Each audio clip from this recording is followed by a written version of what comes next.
Hello friends, आप लोगों का स्वागत है हमारे यूट्यूब चैनल कविंदर भैया। तो आज हम देखेंगे कक्षा 7 का महान व्यक्तित्व पाठ 2।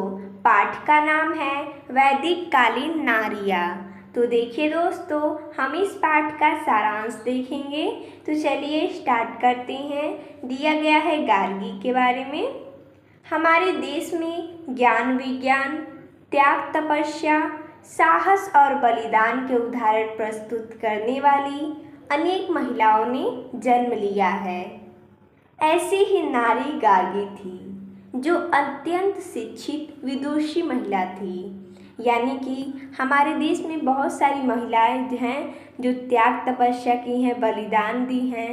उन्हीं में से एक थी गार्गी, जो अत्यंत शिक्षित और विद्वान महिला थी।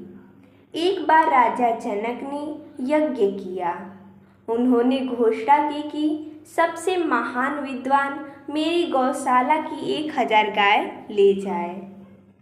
राजा जनक थे जो एक बार घोषणा किए कि जो भी सबसे महान विद्वान हो वो मेरी गौशाला, यानी कि जो गायों की रहने की जगह होती है उसे गौशाला बोला जाता है, गौशाला की 1000 गाय ले जाए। विद्वानों के घबरा जाने पर याज्ञवल्क्य ने अपने शिष्यों से गाय ले जाने को कहा, क्योंकि उन्हें इनकी आवश्यकता थी। सारे विद्वान सशास्त्र करने के लिए याज्ञवल्क्य को चुनौती देने लगे। जब वे सब हार गए तब अंत में गार्गी ने प्रश्न पूछने के लिए राजा से आज्ञा मांगी।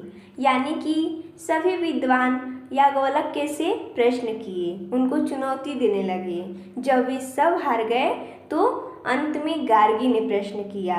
उन्होंने राजा से आज्ञा मांगी कि क्या हम प्रश्न कर सकते हैं याज्ञवल्क्य से। उन्होंने प्रश्न किया। गार्गी ने अत्यंत पैने और गहन अध्ययन पर आधारित प्रश्न किए।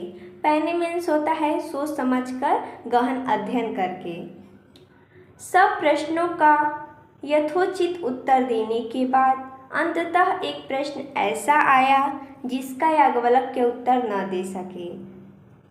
सब प्रश्नों का यथोचित, यथोचित का अर्थ होता है सही सही, यानी कि जैसा प्रश्न था उसी प्रकार का उसका उत्तर मिला।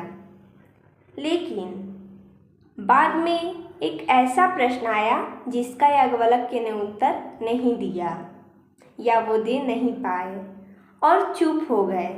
गार्गी अत्यंत बुद्धिमती थी। वह नहीं चाहती थी कि याज्ञवल्क्य जैसे परम विद्वान का अपमान हो। गार्गी ने थोड़ी देर बाद भरी सभा में कहा कि याज्ञवल्क्य से बड़ा कोई विद्वान नहीं है। यानी कि जो गार्गी थी वो बहुत ही समझदार थी। वह नहीं चाहती थी कि याज्ञवल्क्य जैसे परम विद्वान का अपमान हो, क्योंकि जो याज्ञवल्क्य थे वो गार्गी के एक प्रश्न का उत्तर नहीं दे पाए थे, जिसके कारण भरी सभा में उनकी अपमान होती। इसलिए गार्गी ने कहा कि याज्ञवल्क्य से बड़ा कोई विद्वान नहीं है। गार्गी के ज्ञान और उदारता की प्रशंसा होने लगी। ज्ञान और उदारता की ऐसी प्रतिभाएं हमारे देश का गौरव हैं। अपाला। महर्षि अत्रि की पुत्री अपाला आदित्य सुंदरी और बुद्धिमती थी। एक दिन सुबह स्नान के समय वह अपनी जंघा पर सफ़ेद दाग चकते देखकर चिंतित हो उठी। महर्षि अत्रि की पुत्री का नाम था अपाला, जो कि बहुत ही सुंदर और बुद्धिमती थी। एक दिन जब वह सुबह स्नान कर रही थी, उसी समय वह अपनी जंघा पर देखी तो सफ़ेद दाग जैसे चकते थे। वह उसे देखकर परेशान हो गई। ये दाग बढ़ते गए और वह इस बात को छिपाए रही। धीरे धीरे वह विवाह योग्य हो गई।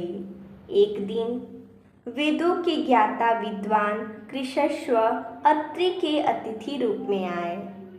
अपाला के सौंदर्य और व्यवहार कुशलता से मुग्ध होकर उन्होंने उसके साथ विवाह करने की इच्छा प्रकट की। जो वेदों के ज्ञाता विद्वान कृशस्व थे, वो अत्रि की पुत्री के साथ विवाह करने की इच्छा प्रकट किए। महर्षि अत्रि ने अपाला का विवाह कृशस्व के साथ कर दिया। वह पति के आश्रम में चली गई। एक दिन सफ़ेद चकत्तों पर कृशस्व की दृष्टि पड़ी, यानी कि जो उनकी जंघों में सफ़ेद सफ़ेद चकते हुए थे उसको उन्होंने देख लिया, यानी कि जो कृशस्व थे उनकी नज़र उन पर पड़ गई। वह अपाला को तिरस्कार और उपेक्षा की दृष्टि से देखने लगे। पति से अपमानित होकर वह पिता के आश्रम में लौट आई। दुखी महर्षि अत्रि ने अपाला को सांत्वना दी, यानी कि तसल्ली दी, और रोग के निदान के लिए पुरुषास्त्र करने की सलाह दी। उन्होंने अपाला से इंद्र की उपासना करने को कहा, यानी कि अपाला को इंद्र की पूजा यानी कि उपासना करने को कहा। किसने? तो उनके पिताजी ने। आगे पढ़ते हैं। वह इंद्र की उपासना में लग गई। वह मंत्रों का जाप करके सत्तू और सोमरस का नैवेद्य चढ़ाया करती थी।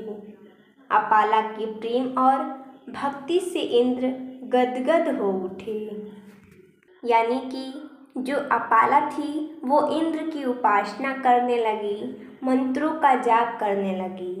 सत्तू और सोमरस जो कि ईश्वर को चढ़ाया जाता है, यानी कि इंद्र को उन्होंने चढ़ाया।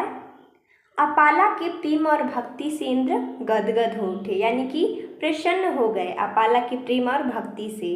कौन? तो इंद्रदेव। उन्होंने प्रकट रूप में सत्तू और सोमरस का पान किया, यानी कि उनके भक्ति और प्रेम से वो प्रकट हो उठे और सत्तू और सोमरस का पान किया। उन्होंने कहा, अपाले तुम धन्य हो, तुम्हारा रोग दूर हो जाएगा। इंद्र के वरदान से अपाला रोग मुक्त हो गई। उसका शरीर स्वर्ण के समान चमकीला हो गया। वह अपने प्रेम और निष्ठा के फलस्वरूप अमर हो गई। तो जैसा कि हमने इस वीडियो में इस पाठ का सारांश देखा, तो मिलते हैं नेक्स्ट वीडियो में। तब तक के लिए धन्यवाद दोस्तों।